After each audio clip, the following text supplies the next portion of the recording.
Marami sa atin mga pulisan, nung nag-apply pa lang tayo, sinasabi natin, makapasok lang ako, Panginoon, magsilbi ako sa iyo.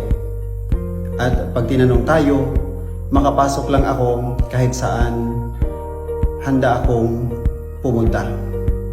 Pero nakakalungkot pagmasdan na kung sino pa yung nagbigay sa atin ng lahat ng pangailangan natin, ang ating Panginoon ay siya pa ang madalas huli nating pipiliin. Sa panahon ngayon, madalas tayong malagay sa sitwasyon kung saan kailangan nating mamili. Pero wag naman sana mangyari sa atin na gawin nating last option ang ating Panginoon. Bagkus siya palagi ang ating uunahin at pipiliin. Katulad na lang ng mensahe sa ating Ebanghelyo ngayon ni San Mateo. The kingdom of heaven is like a treasure buried in a field, which a person finds and hides again. And out of joy goes and sells all that he has and buys that field. Ikaw kapatid, ano ang mahalaga sa iyo?